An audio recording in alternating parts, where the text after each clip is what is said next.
Lo que vas a escuchar puede no ser verdad.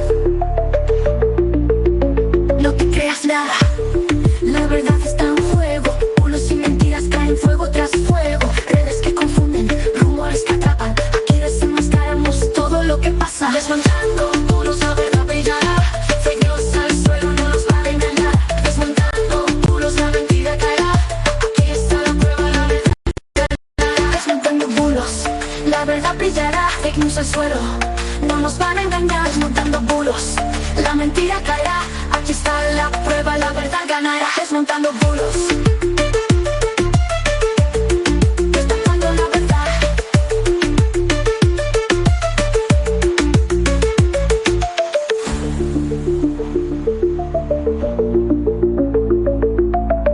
No te creas nada, la verdad está en juego.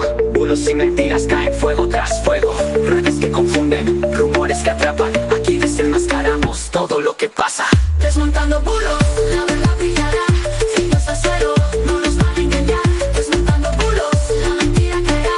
Aquí está la prueba, la verdad ganará. Desmontando bulos, destapando la verdad. Desmontando bulos, destapando la verdad.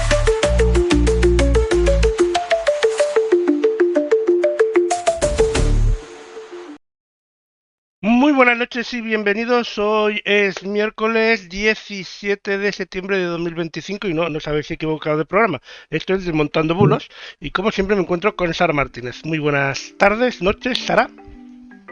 Muy buenas noches, Lorenzo. Aquí estamos un poquito atrasados, de verdad, disculpadme, pero no os lo vais a creer. A mí también me ha pasado alguna Ha pasado algo, que ha estás pasado ahí, algo tan tonto. sí, te pones a hacer otra cosa y de repente se te va la hora. Ya está, no pasa nada. No, pero lo peor de todo es que, en fin, uno que le gusta aún lo analógico, mi precioso reloj de pared, pues Claro. ha quedado parado. Bueno, la tecnología, la última tecnología que bueno. Bueno, pues estrenamos música de cabecera, ya lo habéis oído. Preciosa. No os asustéis. Me ha encantado. Te ha encantado, así me gusta. Y bueno, y una semana que los ambientes están realmente caldeados en... Ya te digo. Bueno, a nivel político más que a nivel ciudadano en realidad, pero bueno. Bueno, esta vez sí que es verdad que hemos tenido ahí un caldo también de cultivo a nivel social, que yo creo que va a ir a más con el tema, desgraciadamente, ¿no? del genocidio que se está produciendo en Gaza. Yo sé que a lo mejor hay gente que no le gusta que se utilice esta palabra, pero si se ha utilizado desgraciadamente en otros conflictos bélicos, pues no sé por qué no se puede utilizar.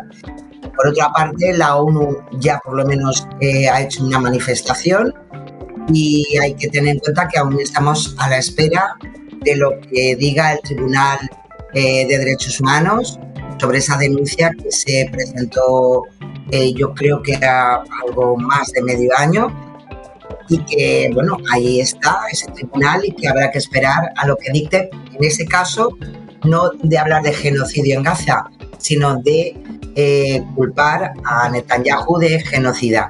En fin, las espadas están muy levantadas por parte de todos los bloques y yo, aún así, yo con toda el corazón en la mano, yo creo que lo que no se puede consentir es ver la situación que estamos viendo. Ya no entro en quién tiene razón, quién no tiene, pero yo desde luego lo que estoy convencida es que quien tiene razón es la humanidad. Y, Sí, a ver, y es lo que hay. Bueno, sí, en eso tienes razón, aunque también hay que ir con cuidado porque, bueno, tema en el caso que nos concierne este fin de semana, que ha sido el tema de la vuelta, también se ha puesto en peligro vidas de personas que no les van y les viene como aquel que dice. O sea, en este caso, ciclistas, deportistas e incluso el equipo o sea, todo el personal de la vuelta, incluso espectadores, pues familias con niños que habían ido a ver esto. Claro. Una Sí, cosa sí, no no, quita no. la otra y yo creo que las dos cosas son compatibles, pero bueno. Yo por eso he hablado de lo que yo considero sobre el conflicto Claro, y claro. que al final hay una respuesta, como la ha habido siempre, ¿eh? La sociedad responde al final, porque eso es como todo. A pesar de que yo muchas veces considero que nos narcotizan mucho Hmm. con imágenes que se repiten y que parece que no, que no nos llevan a ningún sitio y que sigue siendo el conflicto, el problema sigue ahí, que los gobiernos no hacen nada, al final la sociedad, de mejor o peor manera, reacciona.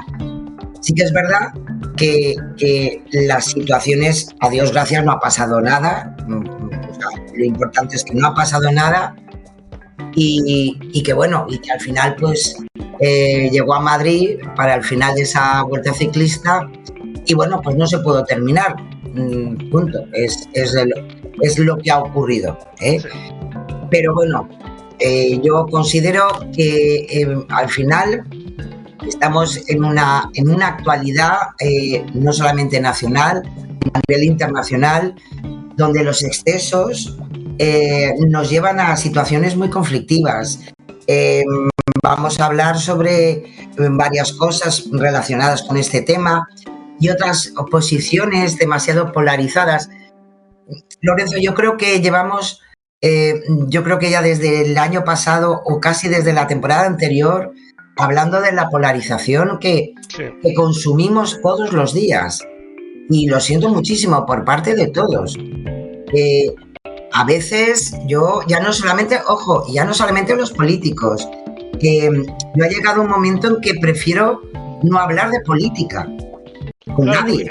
porque, bueno, pero esto es porque, claro, los políticos se polarizan y polarizan a la sociedad, intentan polarizar a la sociedad, Claro. y a base de insistir, pues bueno, claro, pues uno no se da cuenta, a lo mejor, no todo el mundo le pasa, pero hay personas que son más propensas a eso, ¿no? O más influenciables, si lo quieres decir así, o que Claro, tocan más un tema la patata que otro, y pues acaba llegando a la sociedad, pues todo esto. Y eso además se viraliza muchísimo porque no es por nada. No te preocupes que una frase bien hecha no se va a viralizar, pero un taco, un insulto, chico, oye, se lleva el aplauso de las redes sociales, de los clics, bueno, en fin, es genial. Y yo creo que algo tenemos que cambiar, no sé cómo hacerlo, sinceramente, pero no nos lleva a buenas cosas. Y si nos vamos a la historia y vemos nuestra propia historia y vemos la historia del último siglo, a veces a mí sinceramente me da la sensación que caemos en los mismos estereotipos de hace 100 años. Y no creo que fuera muy positivo, no creo. Pero bueno, y además del tema prácticamente, bueno, este tema se lo ha comido todo, la verdad. Esta semana mirar redes sociales está hasta pereza y todo, mirarlas. Porque ya te lo digo. Entre eso y el inicio de OT está Twitter, que no se habla de otra cosa. Mira, eso a lo mejor es un ejemplo más de que al final nuestro equilibrio personal, que es imprescindible, al final nuestro cerebro nos pide cosas mucho más, en fin, mucho más sencillas. Claro, a ver, uno normalmente, de normal, se va a las redes sociales para desconectar, no para cabrearse. De normal, Ahora también he de decir una Pero cosa, ahí está, efectivamente. de lo del domingo, de lo de la vuelta ciclista. A mí me da mucha pena por los ciclistas y quienes hayan ganado o quedado en el podio en la vuelta ciclista, porque no se ha hablado de ellos. Y claro. Y la verdad es que ellos han hecho un gran esfuerzo para ganar ellos, no para que se hable de ellos en sí, pero es que prácticamente porque montaron ese podium improvisado y ha hecho gracia y se ha contado la anécdota. pero que si no ni siquiera se hubiera hablado de ellos ni en deportes. Y es una de las pruebas deportivas más importantes que se celebra cada año en el país. Me da pena también por ellos, claro, porque tampoco tienen la culpa. Y que yo considero que también, o sea, para el aficionado, yo no, bueno, en fin. No, yo no, pero mi padre no sí. soy unas. Mi padre, claro, yo no soy una seguidora. 20 años. Claro, pero yo en casa también tengo a gente que la ha seguido siempre y hombre, pues hombre, pues claro, pero bueno, al final los conflictos sociales, los conflictos humanitarios, también es un ejemplo de que afectan a nuestra vida. Y que efectivamente, pues hombre, mientras uno está disfrutando del ciclismo, pues hay situaciones en algunos países que lo están pasando muy mal. También es verdad que no va a estar uno pegándose golpes de pecho, ¿sabes? O sea, uno tiene, porque también va a trabajar y también se va a tomar algo con los amigos. Entonces, es complicado. Lo que pasa es que al final, evidentemente, como tú bien dices, al final, en este caso, los que han perdido son los ciclistas, ¿sabes? Claro. Es así. Y que pero de, bueno, de todos los ciclistas, que no sé cuánto realmente debían correr, pero creo que realmente de Israel había uno, que había un equipo ciclista, pero que solo había uno.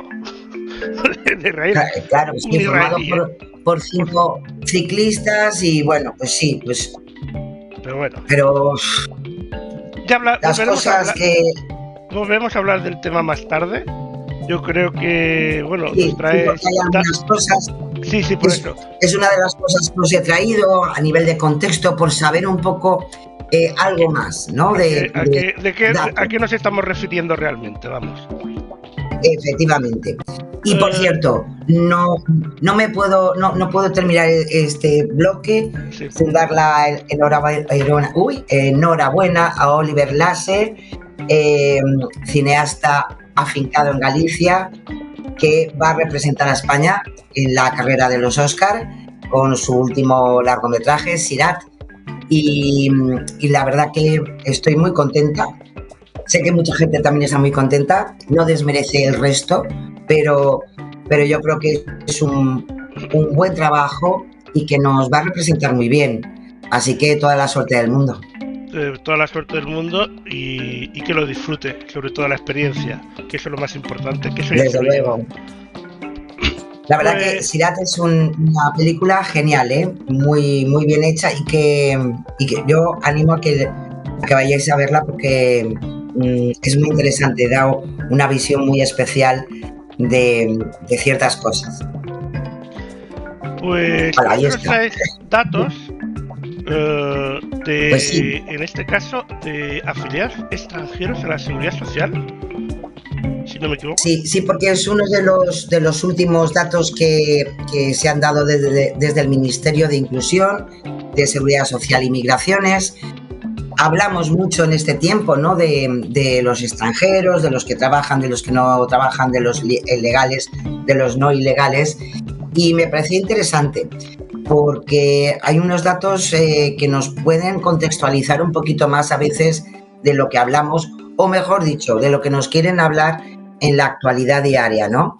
En concreto, la Seguridad Social ha perdido una media de unos 22.000 afiliados extranjeros en agosto, y aunque sea una pérdida, sí que es verdad que es una pérdida menor que en el mes de julio. Es un 0,15% menos que se ha perdido de afiliados extranjeros.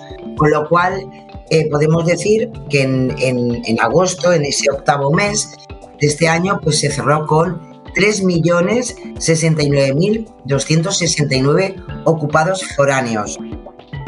Hablamos muchas veces de la importancia de la migración, de que venga mano de obra, que vengan trabajadores y trabajadoras a España. Bueno, pues en definitiva es un elemento importante para nuestra economía. Y si nos vamos, sabéis que siempre, en este caso Europa Press Datos, siempre nos hace comparativas, pues vamos a verlo de acuerdo a la afiliación entre comunidades autónomas. Y como Como podéis ver, pues Cataluña se lleva vamos a ver, el mayor número de afiliación de extranjeros para trabajar. Le sigue Madrid. Están ahí Comunidad Valenciana y Andalucía. Yo creo que tiene una lógica, ¿no? En definitiva, son las comunidades autónomas más pobladas, que además en verano se mueve muchísimo más el turismo y bueno, tiene una explicación bastante lógica, ¿no? Le sigue, pero a una mitad, ¿no? A la mitad de lo que, por ejemplo, evoluciona Andalucía, le sigue Baleares y luego, pues ya sabéis, sí, hay una subida, evidentemente, para Canarias, pero también hay que entender que Canarias, de alguna manera, igual que le puede pasar a Baleares, yo creo que un poco se vive ese turismo de todo el año, ¿no? Especialmente en Canarias. Y luego pues ya le seguirían otras comunidades como Aragón, Murcia, País Vasco, Castilla-León, Castilla-La Mancha, Galicia, siendo ya el resto Navarra, Asturias, Cantabria, La Rioja, Extremadura, pues en donde menos se nota. Y como siempre, Melilla y Ceuta es un poco ese verso suelto, pero por las propias circunstancias, ¿no? Sociales y económicas, ¿no? Si de fuera las por dos porcentaje, posiblemente ciudades. Ceuta y Melilla estarían arriba. Lo que me iba a decir, Claro. me extraña más es que Andalucía no esté más arriba, pero posiblemente Andalucía no esté más arriba, porque el tema de lo de la fruta, mucho trabajador que no está afiliado a la seguridad social, por decirlo de una manera fina. Claro, ojo, exactamente. Una buena puntualización, Lorenzo.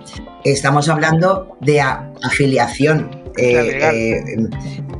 legal. Con lo cual, los otros datos que pueden ir por otros sitios, eso sí que no los tiene. Bueno, sería ya la repera, ¿no? Bueno, eso es muy difícil tenerlos. Claro, te puedes acercar a una aproximación de acuerdo a qué movimiento económico hay, si sube la producción, etcétera, pero claro, eso es ya más difícil y además posiblemente irá por otros caminos, ¿no? Porque al final, en definitiva, es no cumplir con la legislación vigente. Claro. Y luego ya, que me parece muy interesante, nos hace una comparativa por los grupos de ocupados extranjeros más numerosos. Y en concreto, pues vemos tanto que hablamos pues que vienen y que no vienen y que hacen y no hacen. Bueno, pues a partir de este agosto podemos decir hasta hace nada Rumanía, los rumanos eran los que llevaban la voz cantante, eran el grupo mayoritario, pero desde 2024 ha cambiado y los mayoritarios que conforman ese grupo de afiliados extranjeros pues son de origen marroquí, son originarios de Marruecos. Y luego ya tenemos a una mayor diferencia, pues tenemos a colombianos, tenemos a italianos, que también en esa horquilla Colombia de alguna manera le ha ganado un poco la tostada a los italianos y le seguiría muy de cerca ya a Venezuela. Luego ya un poquito más abajo, que son las últimas gráficas que veis, pues estaría China y luego Perú y Ucrania.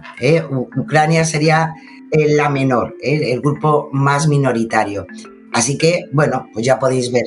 En este momento pues tenemos ese avance de grupo de trabajo de trabajadores y trabajadoras extranjeros que de alguna manera gana ese ranking Marruecos, los marroquíes, y le seguirían como siempre, que siempre ha sido un grupo muy mayoritario en España trabajando, sería la comunidad rumana, y le seguirían ahí un poquito apelotonados Colombia, Italia y Venezuela.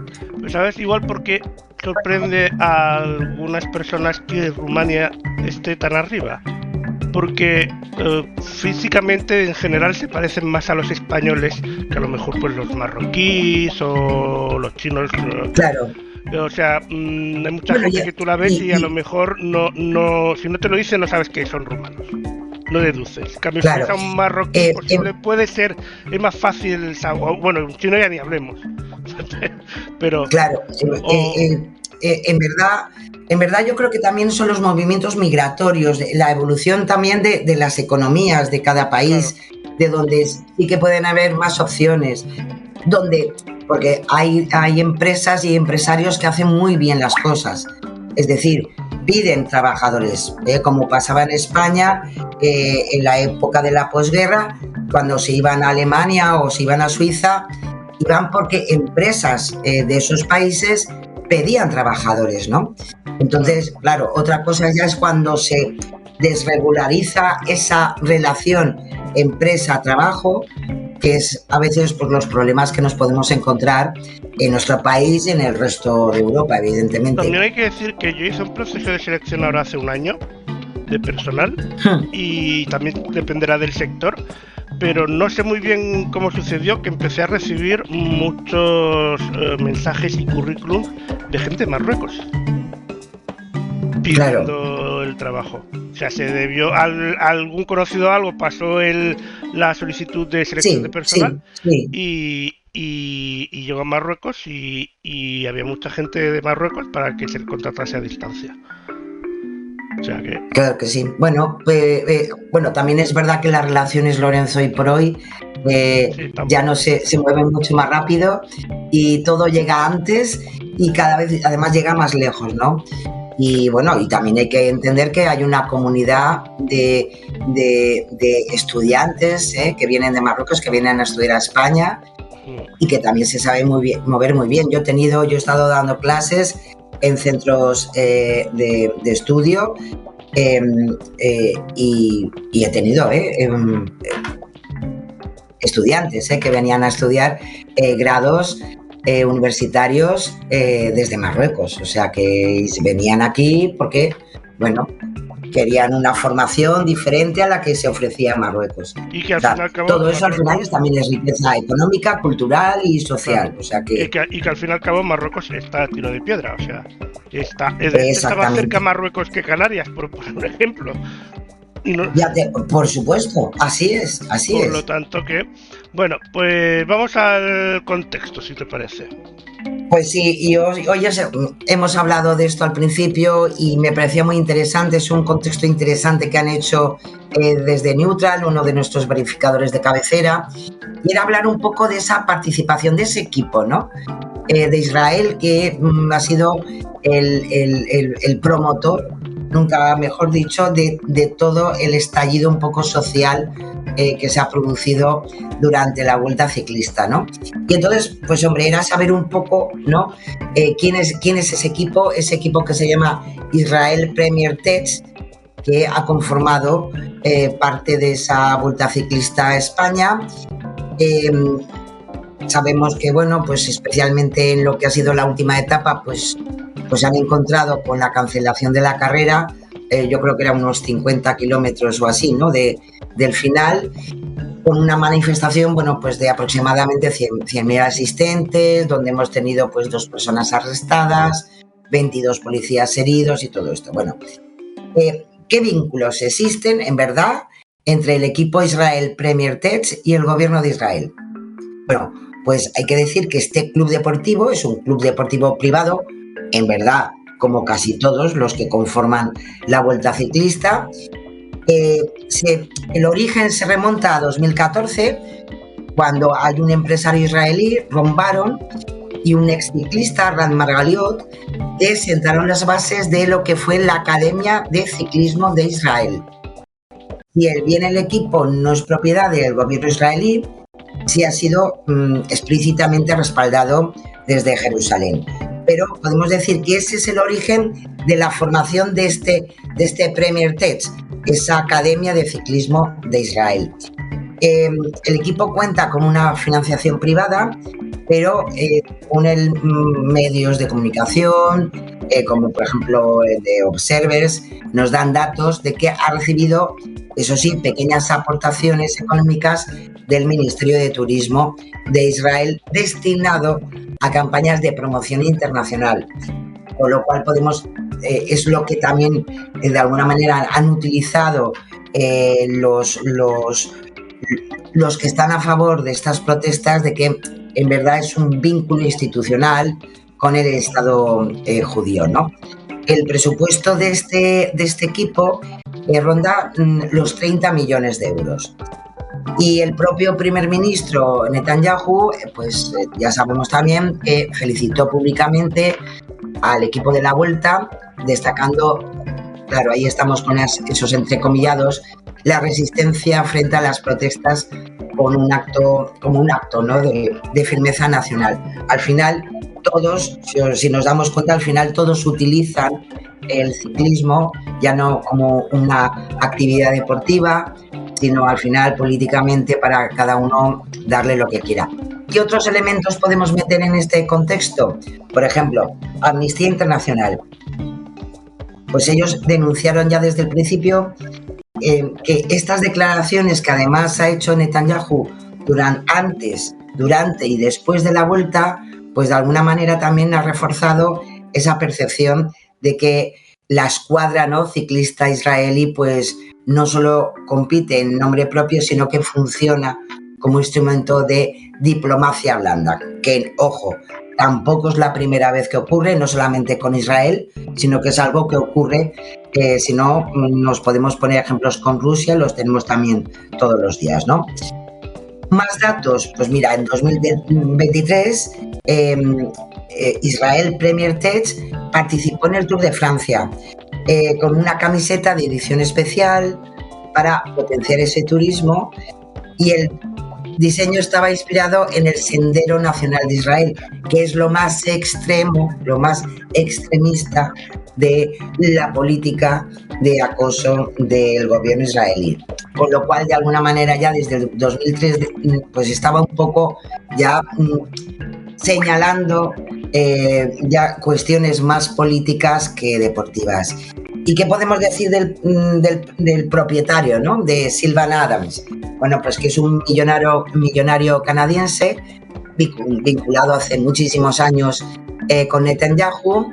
El equipo ha pasado de ser un pequeño equipo continental a uno de los mejores pelotones del Tour de Francia, y por tanto la inversión ha sido importante. Adams, además, ya en 2023 dijo que desde que se fue a Israel, pues que de alguna manera ha asumido el papel de embajador autoproclamado en general de Israel, y por tanto su actividad económica y de patrocinio pues de alguna manera siempre ha estado pues relacionada con esta actividad, y por eso mismo pues siempre ha tenido la confianza y el apoyo de diferentes ministerios israelíes, como el de turismo, el de cultura o mismamente el de deportes. Y este equipo, ¿cómo ha ido evolucionando durante esta década, ¿no? Pues en 2018 Adams logró una gran aportación de dinero que el Giro de Italia, para que el Giro de Italia en 2018 ya empezará en Israel bajo el lema de Jerusalén a Roma, ¿no? Y de alguna manera, como ponen en su propia web oficial, o sea, eso, vas a internet, buscas la web de este equipo ciclista y tienes todos estos datos. Pues como bien ponen, pues la carrera ayudó a poner a Israel en el mapa de la escena ciclista internacional y de los objetivos de Israel, ¿no?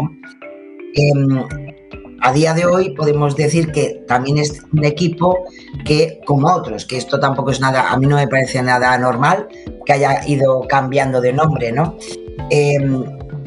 Cuando ya entró en lo que es la Unión Ciclista Profesional en el 2020, pues cambió su nombre de Israel Cycling Academy a Israel Startup Nation. 2 años más tarde, la empresa canadiense, con este señor a la cabeza, Premier Tech, que además no tiene nada que ver con el ciclismo ni el deporte, ofrece soluciones de depuración de aguas residuales y recolección de agua de lluvia. Bueno, pues se convirtió en ese patrocinador principal que conocemos, ¿no?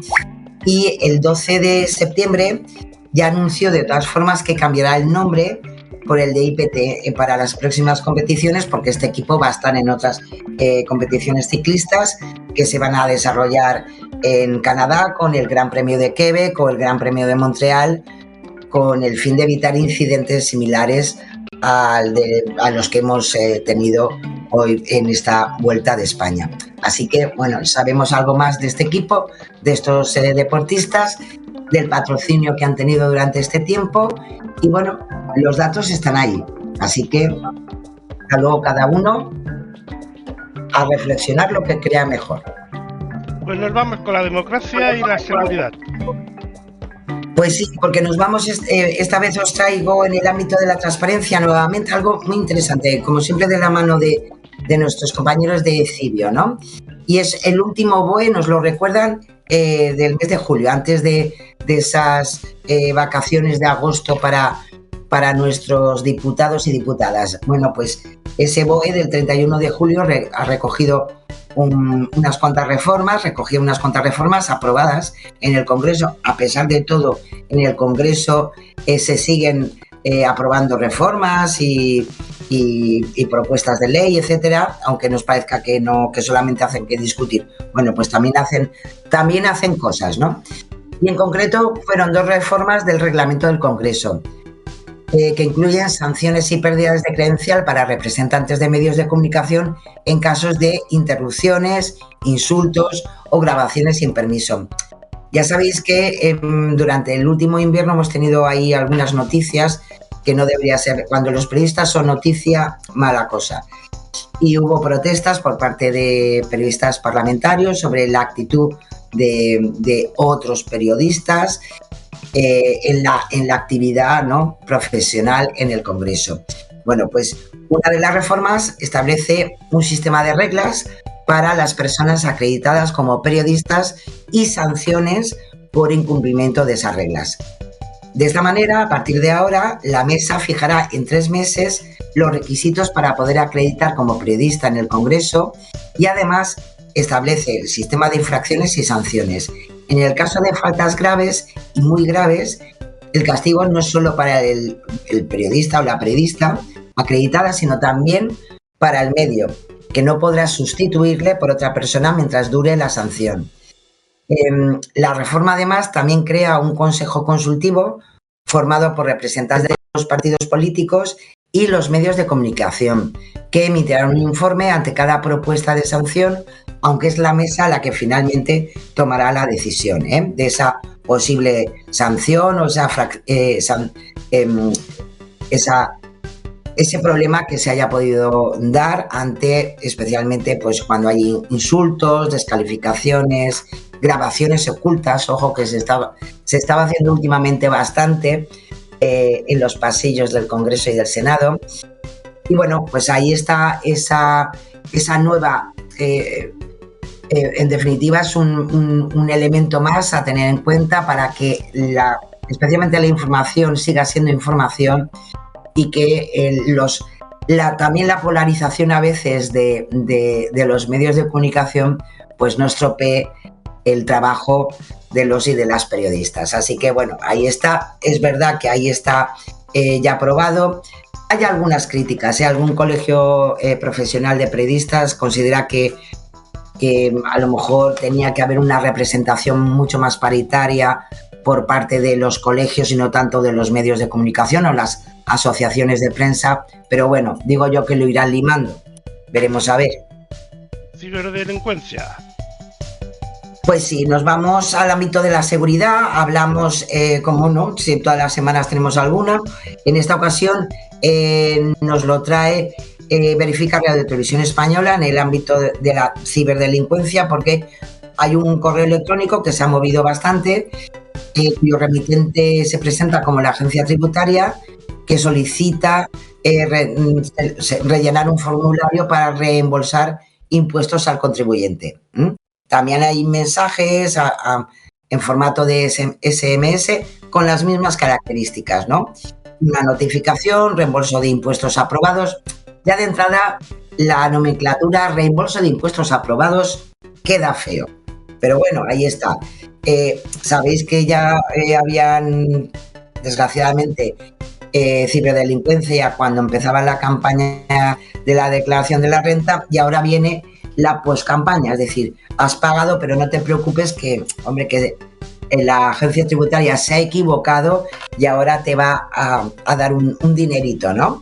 Bueno, pues claro, como siempre, el mensaje te lleva un formulario que lo tienes que presentar con cierta rapidez, que si pasan 30 días hábiles y no has contestado, pues te quedas sin esa devolución. Importes interesantes como que te van a devolver 1.245 con 67 euros. Bueno, una tontería para clicar en el botón, ¿no? Y rellenar un formulario. Bueno, pues ya podéis imaginar que como la propia agencia tributaria pues ha tenido que salir a aclarar esta situación, y evidentemente es un caso habitual, ya que conocemos muy bien de phishing. El propio organismo público pues vuelven a recordar que nunca solicita por correo electrónico, SMS, información confidencial, económica, personal, números de cuenta, nada. Ellos no piden nada por esos Además, caminos. muy importante, la agencia tributaria no se equivoca nunca.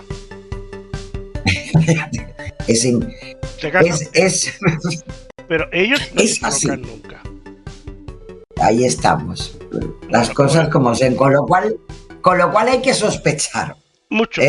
A no ser que te lo digan en persona en la propia Dirección General de la Policía, no, de la agencia tributaria por escrito, no te fíes. Pero en persona, ya te lo digo. Vamos a la Policía Nacional. Así que, ojo, lo dicho, quedaros con lo que ha dicho Lorenzo, que es muy importante. Cuando llegue eso, dice, uy, la agencia tributaria nunca se equivoca. Bien, nos vamos con lo que, en fin, todo lo que han hecho durante esta semana en redes sociales. Ya sabéis, la Policía Nacional, la Guardia Civil, nuestros cuerpos y fuerzas de seguridad del Estado. La Policía Nacional ya empezó la otra semana con esto del inicio del call y todo esto. Bueno, pues lleva ya varias píldoras informativas sobre lo que es los menores en las redes sociales, cómo se mueven, y en concreto esta semana pues ha abierto una campaña que se llama Clica con ellos, y bueno, y te lo cuentan así. Vamos a verlo, Lorenzo. Vamos allá.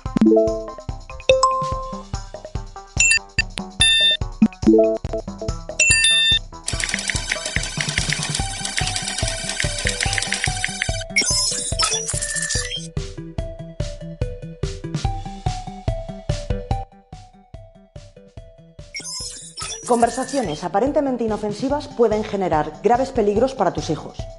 ¿Quieres protegerlos? Actualiza tus conocimientos sobre las redes que usan y aprovéchalo en favor de su seguridad. La mayoría de redes permiten configurar las cuentas de los menores desde la propia aplicación. Puedes bloquear el acceso a contenidos inapropiados, limitar el tiempo de uso, controlar quién puede ver su perfil y quién les puede hablar. Incluso puedes generar su actividad.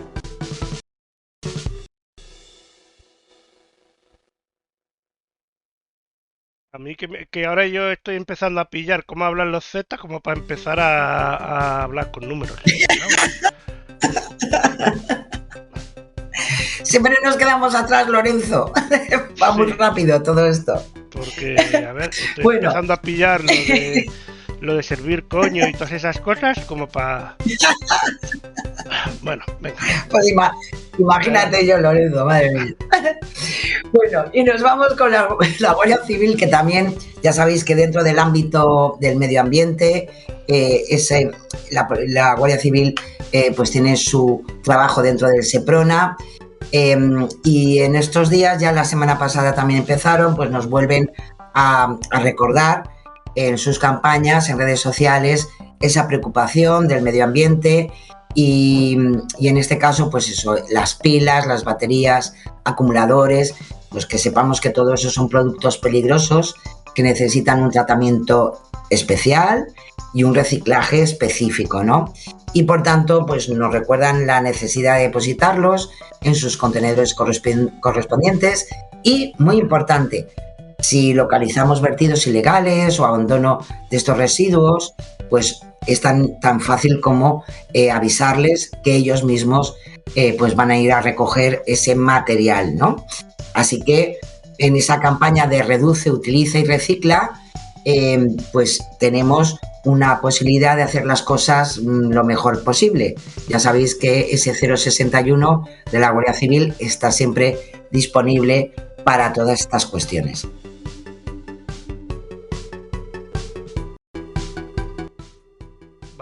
Nos vamos a la alfabetización mediática, Lorenzo.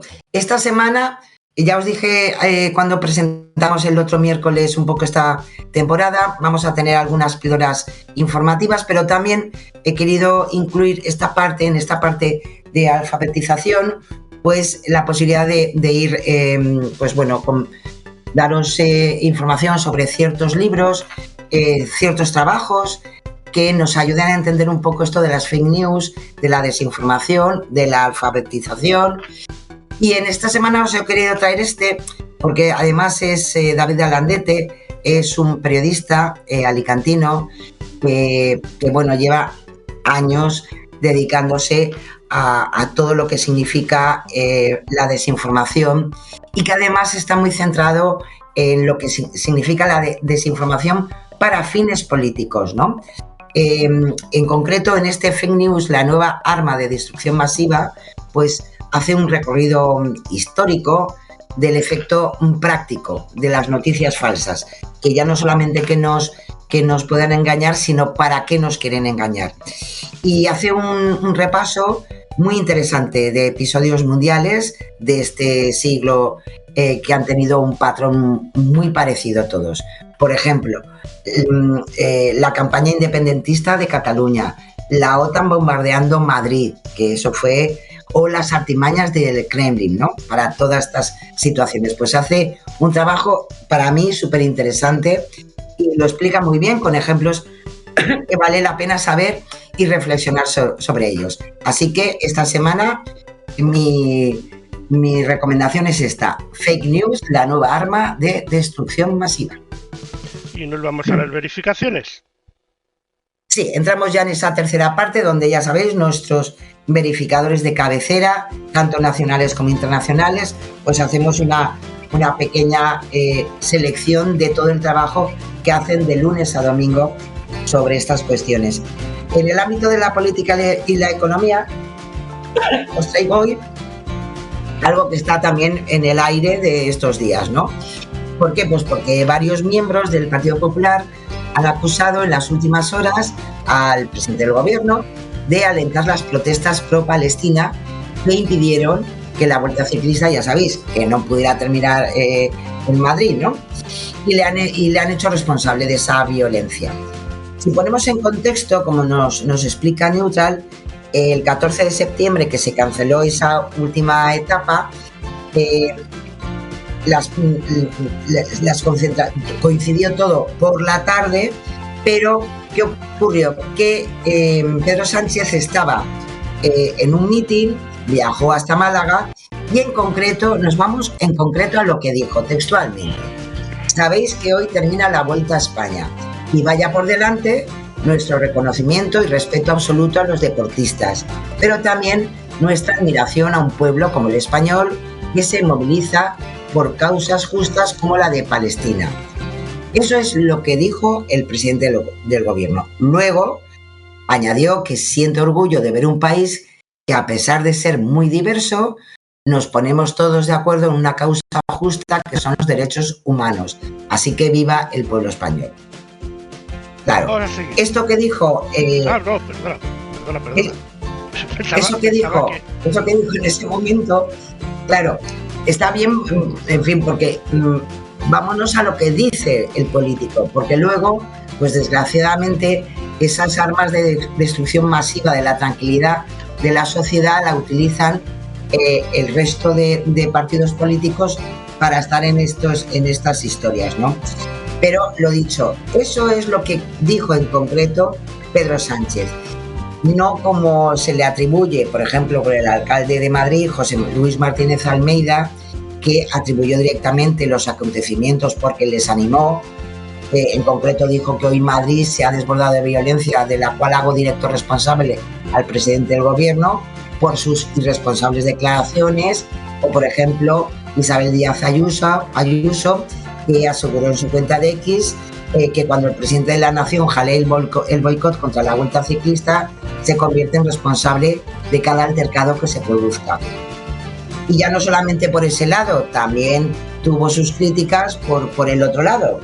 En este caso también por Gabriel Rufián, el líder de la Esquerra Republicana de Cataluña, que recriminó a Sánchez, que mandó en un Consejo de Ministros a la policía a reprimir. O sea, no se salven. no se salva ni por un lado ni por el otro. También dijo más o menos Yone Belarra, también la secretaria general de Podemos, que si tanta admiración sentía por estas protestas, que entonces que habría dado orden de retirar el operativo policial que se hizo en Madrid, ¿no? Así que, en fin, vámonos siempre a lo que dice el político y luego lo demás, pues hombre, le podemos poner un poquito, le pueden poner un poco de salsa, pero nosotros también que sepamos quitar. Sí. Vamos al siguiente, ahora sí. Nos vamos y seguimos en Gaza, porque dentro del ámbito de la política y la política internacional, pues hay que tener en cuenta, como bien también han hecho un trabajo muy interesante. ¿Os acordáis que os comentábamos la necesidad de estar dentro de verificadores, de trabajos de verificación desde la Unión Europea, desde la ONU? Y en concreto, en este caso, Neutral ha hecho un trabajo sobre la desinformación que se está produciendo en redes sociales sobre la hambruna, si es verdad o es mentira que desgraciadamente se pueda estar sufriendo en Gaza, ¿no? ¿Por qué? Pues porque nos hemos encontrado en redes sociales mensajes como en Gaza hay comida, hay restaurantes funcionando, la hambruna es mentira, todo es una escenificación. Bueno, pues son algunas solamente de las narrativas de desinformación que se están compartiendo en las últimas semanas en redes sociales sobre este gravísimo problema como es el hambre y la muerte por hambre de muchos niños gazatíes. Durante muchos meses los medios de comunicación han informado, ya lo sabéis, sobre esa desnutrición y la crisis humanitaria. En concreto, el pasado 22 de agosto, la ONU declaró oficialmente la existencia de hambruna. Y pese a ello, estas narrativas de desinformación han seguido proliferando en redes sociales. Los difusores, hay que decirlo todo, de estos contenidos han presentado vídeos faltos de contexto con supuestas evidencias de que no hay esa crisis, ¿no? Han circulado vídeos que decían mostrar mercados repletos de comida y restaurantes operando en Gaza.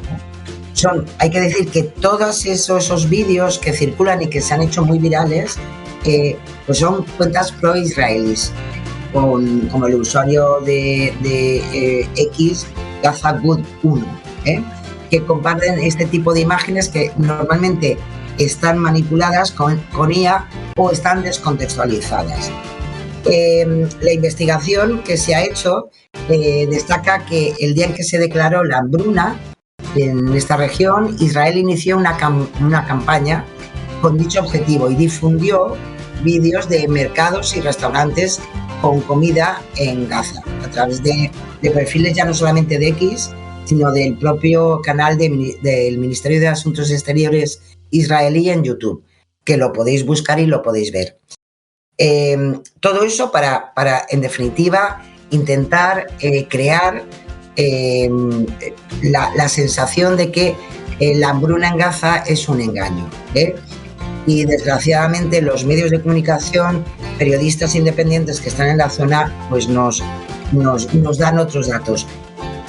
Un caso muy concreto, había una fotografía de un niño de 1 año y medio con signos de desnutrición que muchos medios de comunicación pues se publicaron, ¿no?, sobre esta hambruna en Gaza. Posteriormente se reveló que el menor tenía problemas de salud preexistente, algo que ha utilizado pues la otra parte para asegurar que la crisis en Gaza era falsa y que la gente no moría de hambre, sino de otras enfermedades. De hecho, la cuenta oficial del gobierno de Israel en X, en español, que la tenemos, ahí aseguró que los medios internacionales difundieron una historia engañosa, y promovieron, pues bueno, una narrativa de hambruna masiva en Gaza que no es cierto. Es verdad que el New York Times informó que el niño que aparecía en la foto viral había sido diagnosticado con desnutrición severa y que su salud se deterioró rápidamente en los últimos meses a medida que le resultaba cada vez más difícil poder alimentarse, ¿no? Es decir, no es una causa-efecto, Acordaros cuando estábamos con toda la desinformación del COVID, pues de alguna manera Lorenzo se asemeja, ¿no?, a lo que ocurrió en la pandemia, que se decía, había esa narrativa de desinformación que afirmaba que la gente no moría por la COVID, sino porque tenía patologías previas. Bueno, pues esto es lo mismo, vale, muy bien. Podrá tener patologías previas, pero al final se ha muerto porque ha cogido el COVID. Pues este ejemplo es el mismo, vale, podrá estar enfermito, pero si no tiene para comer, igual a lo mejor se va a poner peor y se va a morir. Pues esto es lo mismo. Pues bueno, en estas narrativas estamos y vale la pena tenerlas en cuenta para que tampoco nos engañen, ¿no? Pues vamos al siguiente. Nos vamos al apartado de esas fobias sociales que desgraciadamente pues se incrementan mucho en redes sociales. En concreto esta que os traigo se ha movido mucho en X, en Facebook, y son mensajes que aseguran que el 85% de los refugiados en el mundo son musulmanes y que estas personas, estos refugiados, no piden asilo en los 56 países de mayoría islamista.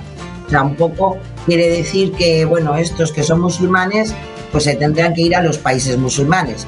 Bueno, pues esta narrativa EFE verifica que la ha detectado en bastantes mensajes y en diferentes idiomas. Podemos encontrar estos mismos mensajes en inglés, en francés, en portugués, en italiano. Y también es verdad que no son nuevos, llevan ya circulando varios años. Eso sí, siguen sin aportar pruebas que puedan justificar esas cifras no tan específicas. Por eso en este caso EFE verifica, pues se ha ido a los datos. Y según el informe anual de refugiados publicado por ACNUR del año pasado, de 2024, países como Siria, Afganistán, Ucrania, Sudán del Sur, fueron los 5 países de los que más personas con protección internacional salieron ese año. Y solo en 3 de ellos, en concreto Siria, Afganistán y Sudán, la mayoría de su población es musulmana. Es decir, de entrada ya no es cierto que sean todos musulmanes. No todos los países, solamente 3 de todos esos son musulmanes. Otro dato, de los 20 países de origen, solo 9 de ellos tienen el Islam como religión. Tampoco es cierto que los refugiados no pidan asilo en los 56 países musulmanes. Irán, Turquía, Alemania, Uganda y Pakistán son los 5 países que más refugiados acogieron. 3 de estos que os he comentado, Irán, Turquía y Pakistán, son de mayoría musulmana y acogieron el 25,8% del total de refugiados de 2024. Y como algún dato más, según ese informe de ACNUR, el 67% de los refugiados buscaron asilo en los territorios más cercanos. También tiene su lógica, es lo más fácil, ¿no? En el caso, por ejemplo, de Siria, la mayoría de personas con protección internacional huyeron a Turquía, mientras que, por ejemplo, los refugiados afganos, la mayoría de ellos solicitaron asilo principalmente en Irán y Pakistán. Con lo cual, a pesar de lo dicho, a pesar que lleva años con estas narrativas, con que enseguida ponen un tanto por ciento para dar credibilidad a la narrativa que quieren hacer viral, pues no es cierto, no es verdad y no hay ningún dato real que pueda pues darnos eso que ellos quieren denunciar. Continuamos. Nos vamos con el ámbito de la inseguridad y los conflictos, porque en X y en TikTok, Dios mío, se ha movido un vídeo que muestra un poste levantado en mitad de un bosque y otros embalados aún sin instalar con una etiqueta que pone Movistar y tiene su código QR. A partir de esas imágenes se ha montado una historia muy extraña en estas 2 redes sociales, donde nos quieren decir que, bueno, que quiénes y por qué están camuflando estas cosas, ¿no? En los bosques. Después de haber pasado la que hemos pasado con los incendios, pues bueno, la conspiración al poder. Bueno, pues en este caso también Neutral ha hablado con Telefónica, con Movistar, que es a la que en fin, tiene ese material por ahí, pues bueno, y le ha explicado algo muy facilito. Los postes que aparecen en el vídeo, porque son reales, no se lo han inventado, no es IA, es cierto, no son antenas de telefonía móvil camufladas, son postes de poliéster reforzados con fibra de vidrio que se utilizan como infraestructuras para el tendido aéreo de cables de comunicación. Están sustituyendo, acordaros de los postes de toda la vida de madera que hemos visto en cualquier sitio en España. Bueno, pues se están sustituyendo progresivamente, son más resistentes, requieren menos mantenimiento, tienen un plazo de renovación más largo. Bueno, y algo muy importante, no es lo mismo las antenas que los cables de comunicación, porque cumplen pues funciones distintas. Las antenas son dispositivos que emiten ondas electromagnéticas que viajan por el aire, como por ejemplo para la radio, para la televisión, para el móvil, pero los cables de comunicación no emiten nada, sino que guían señales eléctricas ópticas entre dos puntos de manera directa, como por ejemplo la fibra óptica, la luz o la telefonía fija, que casi la tenemos olvidada, ¿no? Hay que Movistar, además, bueno...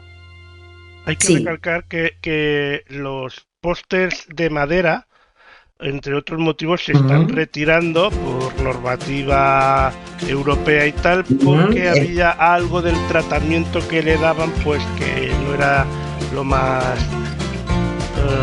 saludable, lo más bueno para el medio ambiente o para las personas. No sé exactamente, pero había algo de un tratamiento que le daban que tal, por eso se está cambiando. Sí, porque si no, imaginaros esos troncos que en algunos sitios llevan, en fin, más de 100 años, pues no... Y entonces, claro, para que eso pueda mantenerse, pues hombre, a día de hoy ya hay otros materiales y otras cosas que son mucho más saludables, ¿no?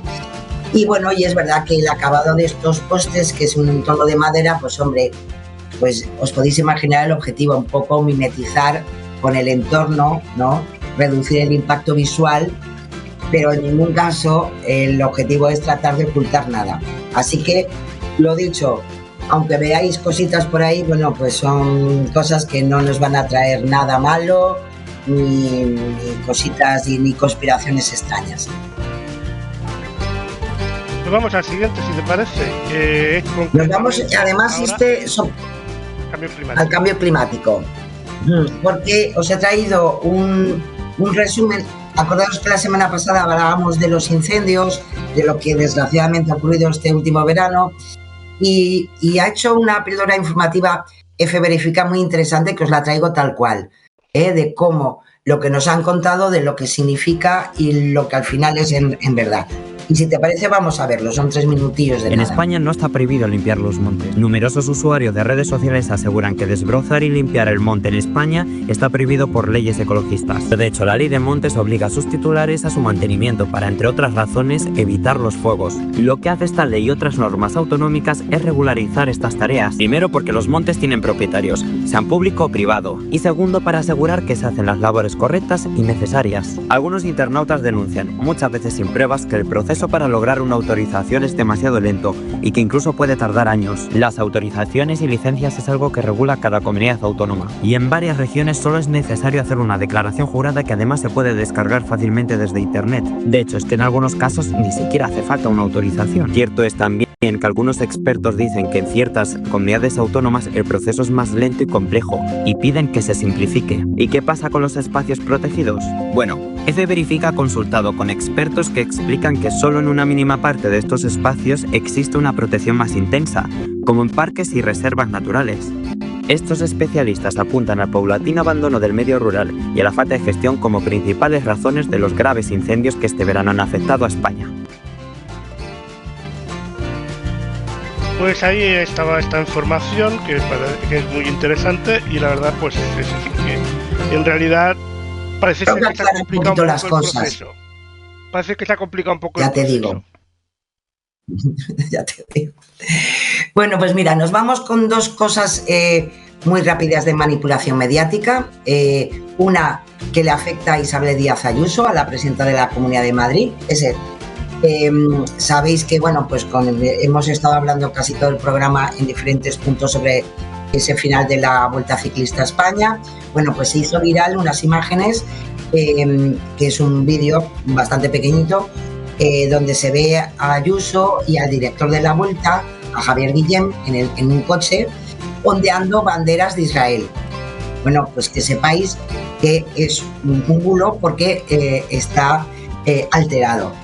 Sí que existe el vídeo, sí que iban en el coche, sí que lo podemos ver porque el vídeo en concreto, el fragmento que se viralizó en redes sociales sin las banderitas, lo podemos ver en la página web de Radio Televisión Española a partir del minuto 23:30, pero le han añadido esas banderitas que parece que están jugando ellos tan simpáticamente, ¿no? Pues lo dicho, ni Ayuso ni el director de la Vuelta sostienen banderas de Israel, sino simplemente lo que hacen es saludar con la mano a la cámara que les está enfocando. Así que una mentirita y ya más, ¿eh? Y luego hay otro que también se ha movido mucho por X y por TikTok, que es una imagen llena de personas y banderas en Reino Unido, junto a mensajes que aseguran que se trata de una manifestación histórica contra la inmigración. Aunque sí que es verdad que este fin de semana pasado se registró una protesta de este tipo, la foto que se ha hecho viral y que se ha movido por todas las redes sociales y desgraciadamente hasta algún medio de comunicación la ha copiado, pues hay que decir que está hecha con inteligencia artificial.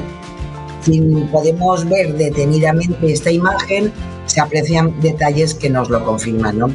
Algunas banderas del Reino Unido que aparecen, las podemos encontrar con errores de diseño, aparecen deformadas o flotan en el aire como si nada. Y además hay un elemento importantísimo. El arco que se distingue al fondo no se encuentra en Londres. Este arco es el Arco del Triunfo de París. Entonces, o París o Londres, los dos sitios. En la capital británica, como muchos sabéis, se encuentra el Arco del Almirantazgo, cercano, y que sí que es verdad que pudo estar cerca de la zona donde se fue desarrollando la manifestación. Pero en concreto, en esta imagen, lo que posaron allí es el Arco del Triunfo de París. Así que es una mequetrefada de arriba abajo. ¿Qué le vamos a hacer? Bueno, pues continuamos con otro más. Nos vamos con el bulo de la semana. Nos vamos con, desgraciadamente, sabéis que no lo hemos hablado al principio, pues ya sabéis que se asesinó a Charlie Kirk, un influencer conservador en Estados Unidos. Estaba dando una conferencia en una universidad, en concreto en Utah. Y claro, esto os podéis imaginar que ha sido el bulo de la semana porque se ha movido muchísima desinformación en las redes sociales sobre este trágico suceso.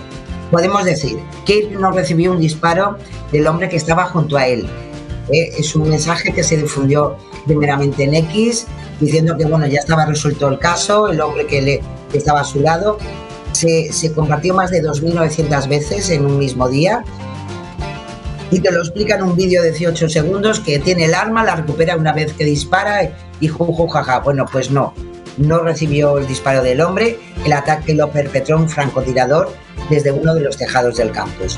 También no es el sospechoso del asesinato de Charlie Kirk, escapando otras imágenes que se han movido, donde dicen en inglés, en este caso es uno que se ha movido, aunque en X también, más de 4.000 veces durante el mismo día.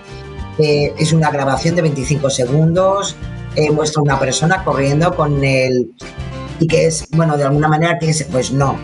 Si nos vamos a ver de dónde viene y geolocalizamos esas imágenes que nos han querido colar, pues hay que decir que son imágenes en la ciudad de Reno, en Nevada. Haciendo una búsqueda inversa vemos que efectivamente las podemos ver de una cadena de noticias locales en Reno y que evidentemente no tienen nada que ver con el asesinato de este influencer. Otro más que se ha movido, difunden un fragmento de 22 segundos del podcast del propio Charlie Kirk, en el que acusaba a los donantes judíos de financiar, entre otros, instituciones neopolíticas radicales liberales, y señalaba dichas organizaciones como una bestia creada por judíos seculares. Para tener un poco de contexto, cuando hablan en Estados Unidos de judíos seculares son los Ilonim, que son los menos, vamos a ver, los menos religiosos dentro de lo que es el judaísmo, ¿vale? Los usuarios han utilizado esas declaraciones un poco para vincular, ¿no?, como represalia por parte de la comunidad judía del asesinato de Charlie Kirk. Bueno, pues hay que decir que ese fragmento corresponde a una misión que tuvo en 2023, hace bastante tiempo, con lo cual no puede haber una relación directa con el asesinato de Charlie Kirk, ¿eh? En concreto, todavía podéis ver esa intervención, porque con una búsqueda inversa la podemos encontrar el 26 de octubre de 2023 en el America Fest de aquel año. Poco que ver con lo que desgraciadamente le ha pasado ahora. Y por último, dos cosas. También se ha mostrado la foto y se ha hecho viral del asesino de Kirk sobre un tejado. Lo veíamos ahora, ¿no? Bueno, pues hay que decir que esas imágenes fueron ya difundidas en febrero de 2019, y es una web estadounidense de noticias satíricas.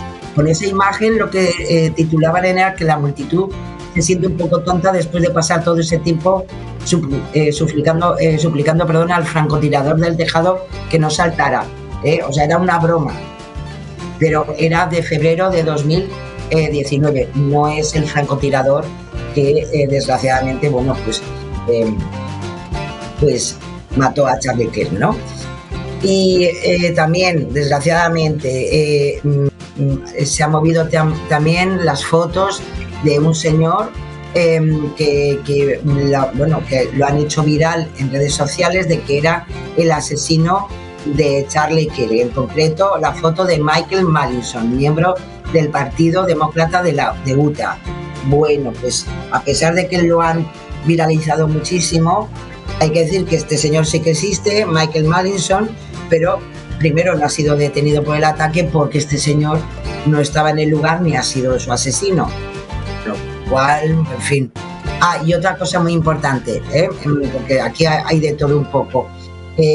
También se ha asegurado en redes sociales que el asesino era una persona trans. Bueno, pues a pesar de que se ha hecho viral también esta mensajería, y que comparten un vídeo de un hombre hablando a cámara y reproduciendo lo mismo que el mensaje, bueno, pues no hay pruebas que demuestren eso. El Departamento de Seguridad Nacional ha confirmado que la persona que ha asesinado a Kirk sea trans y, por tanto, por el momento no hay pruebas para que se puedan hacer estas afirmaciones. Bueno, como puedes ver, ha estado calentito y ha creado muchísimos bulos, una desgracia para este señor, evidentemente. La familia, claro. Y sobre todo la familia. Por supuesto. Tiene que, ahí es, su mujer y sus niños y... Efectivamente. Pues nos quedan 10 minutillos, así que rápidamente al fact-check. Nos vamos al fact-checking muy rápido. Vamos a empezar con Carlos Floriano, el diputado del Partido Popular, que se refirió no esta sesión de control de hoy, sino de la semana pasada, sobre la imagen internacional que proyecta España, y criticó que el Ejecutivo no haya dicho nada del español asesinado en Jerusalén. Bueno, pues a pesar de lo que dijo en el minuto 40 de su intervención de Carlos Floriano, hay que decir que la agencia EFE, por ejemplo, informó el 8 de septiembre de un joven de 25 años con nacionalidad española que había sido asesinado en Jerusalén junto con otras 5 personas. En concreto, 2 palestinos dispararon a civiles en una parada de autobús en Jerusalén. Y hay que decir que a continuación podemos encontrar el comunicado de Exteriores, el ministro de Álvarez, que condenó tajantemente el asesinato del joven español en Jerusalén que vivía allí, a través de ese comunicado. Y además en una publicación en la misma mañana en X, el 8 de septiembre, sobre lo ocurrido. Además, el comunicado califica como un atentado terrorista y traslada su solidaridad y su pésame a las familias de las víctimas. Por su parte, Pedro Sánchez, el presidente del gobierno, también lo podemos encontrar en su perfil de X, donde podemos leer mi más enérgica condena al atentado ocurrido esta mañana en Jerusalén. Quiero trasladar mis condolencias al pueblo israelí, entre las que se encuentra el ciudadano español Jacob Pinto. También lo dijo. También el propio presidente tuvo una inauguración en un acto de la Agencia Española de Cooperación Internacional y también reiteró la enérgica condena del gobierno al asesinato en Jerusalén. Neutral en este caso, ya sabéis que siempre llama al equipo de prensa de los partidos políticos para consultar a qué se refería Floriano con esa afirmación, pero por el momento pues no han tenido respuesta. Una vez más, Santo Tomás, pues bueno, pues de acuerdo a lo que dijo el señor Carlos Floriano, pues no es verdad que no hayan dicho nada del español asesinado en Jerusalén por parte del gobierno de España. Pues falso. Nos vamos con Pepa Millán, nos da tiempo, ¿verdad? Sí. Portavoz de Vox en el Congreso, que criticó la evolución en los últimos meses de la postura del Partido Popular ante la inmigración. Además de esta crítica, que es muy loable, cada uno puede criticar lo que quiera, sí que dijo algo muy interesante. Ahora dicen que hay que ser duros con la inmigración ilegal, con los inmigrantes ilegales que delinquen. Bueno, dijo, es que emigrar ilegalmente ya es un delito. Bueno, pues hay que decir que entrar en España de forma irregular, sin pasar por un puesto fronterizo habilitado, sin visado o sin cumplir los requisitos legales, no es un delito penal, es una infracción administrativa, ¿vale? No es como, no es un delito, como dice la portavoz de Vox en el Congreso. Neutral en este caso se ha puesto en contacto con personas, con investigadores sociales, con abogados, y te lo dice muy claramente. La irregularidad no es un delito, sino una situación administrativa y conlleva una sanción, eso sí, pero lo dicho, no es un delito, es una falta, ¿no? Una infracción administrativa. Expertos sobre el tema indican que se han ido modificando precisamente los términos a la hora de referirse a la inmigración ilegal. Antes se hablaba de ilegales, para evitar precisamente la criminalización de la persona extranjera sin papeles por el simple hecho de serlo. O sea, no tener papeles no significa que seas un criminal. Eres un indocumentado, y como cualquiera que sabéis que tenemos la obligación de llevar DNI o nuestro pasaporte, pues a esta gente le pasa lo mismo. En concreto, si nos vamos al artículo 25 de la Constitución, las infracciones administrativas, de forma directa o indirecta, nunca pueden implicar privación de libertad, y está en nuestra Constitución. Así que es falso lo que ha dicho Pepa Millán. Y nos vamos con el último. Y corriendo. Nos vamos con Pilar Alegría, la ministra de Educación, Formación Profesional, Deporte, que dijo en una entrevista en un medio de comunicación que el primero que solicitó la quita de deuda fue Cristóbal Montoro. Acordaros que también en el ámbito económico estamos con la quita de deuda en las comunidades autónomas. Y en concreto dijo eso, que el primero que solicitó la quita de deuda fue Cristóbal Montoro, ministro de Mariano Rajoy. Bueno, en este caso la ministra se refiere al debate generado en torno a la aprobación del anteproyecto de gobierno para que el Estado asuma parte de la deuda que se planteó en 2018 por el exministro de Hacienda, y que en verdad lo que sí que planteó Montoro fue una reestructuración de la deuda de las comunidades, no una quita, y tampoco la solicitó. Montoro en concreto planteó la posibilidad de mejorar las condiciones en las que las comunidades debían pagar su deuda. El gobierno del PP barajaba en aquellas la posibilidad de alargar plazos, incluso hasta bajar intereses, los tipos de interés, ¿no? Pero en ningún caso habló de quitas. Así que, a pesar de lo que quiera dar a entender la ministra de Educación, no es verdad que el primero que planteó la quita de deuda a las comunidades autónomas fue el ministro de Economía de Mariano Rajoy. Pues vamos con la reflexión, venga, va. Venga, pues vamos rapidito, yo creo que os va a gustar, viene de la mano de Jope, os hemos traído alguna vez todo esto, y cómo se regeneran los ríos para salvar la vida, que es un gustazo escuchar a este chico. Vamos a ello. ¿Por qué limpiar los ríos, es decir, eliminar la vegetación y convertirlos en canales, es exactamente lo contrario de lo que deberíamos hacer para protegernos de las lluvias torrenciales y las inundaciones? Vamos a ver 3 grandes casos de éxito de prevención de inundaciones en Reino Unido, en Países Bajos y en China, de los que podemos aprender mucho. Tenemos que tener en cuenta 3 variables. 1, la cantidad de agua que llega al río. 2, la velocidad del agua. Y 3, la cantidad de sedimentos que arrastra, la densidad del agua. Cuanto más altas sean estas variables, más daño hará una lluvia torrencial. El primer caso es la campaña nacional Slow the Flow en Reino Unido, ralentizar la corriente. Nació tras las inundaciones catastróficas que afectaron al Valle de Calder en 2015. El objetivo es que el paisaje absorba más agua para que llegue menos al río de golpe en el momento de la lluvia, que vaya más despacio y que arrastre menos sedimentos.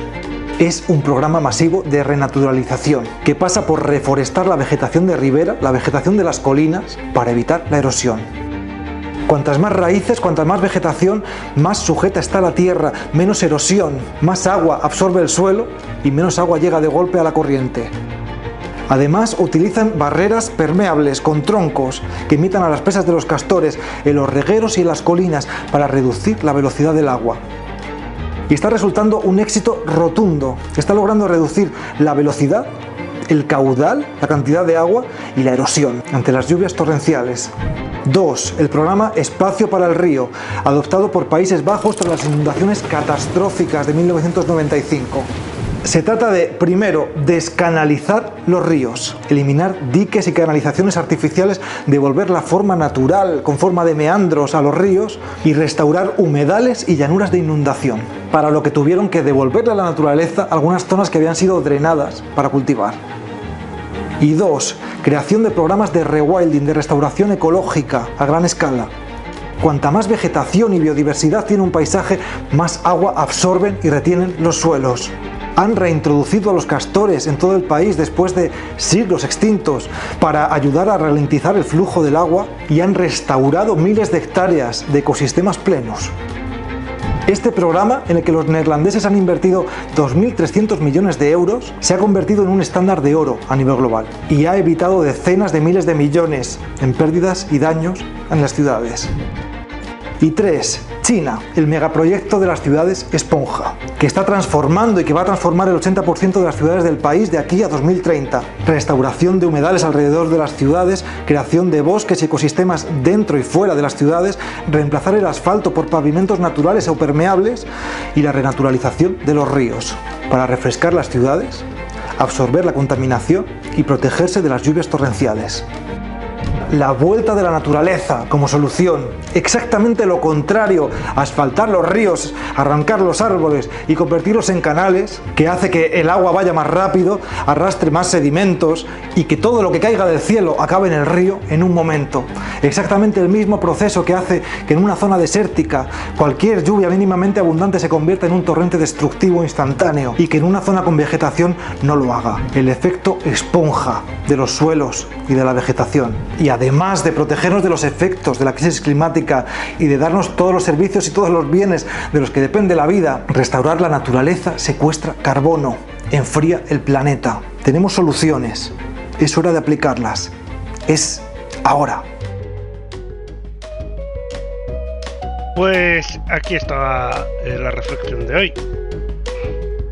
Pues sí, yo creo que vale la pena. Estamos a casi un mes y algo del año de la Dana en Valencia, y yo creo que hay mucho que pensar, porque como pasa con los incendios, prevenir siempre va a ser muchísimo más barato que reconstruir.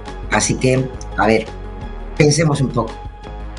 Y llegamos al final del programa de hoy. Muchas gracias, Sara, un placer y como siempre un muy buen programa que has preparado. Nada, gracias Lorenzo, ya sabéis, para mí es un placer estar con vosotros una semana más. Dentro de una semana tendremos más cositas, muchísimas más cositas, y ahí estaremos. Que tengáis una feliz semana, si os quiere. Besillos. Feliz semana. Chao.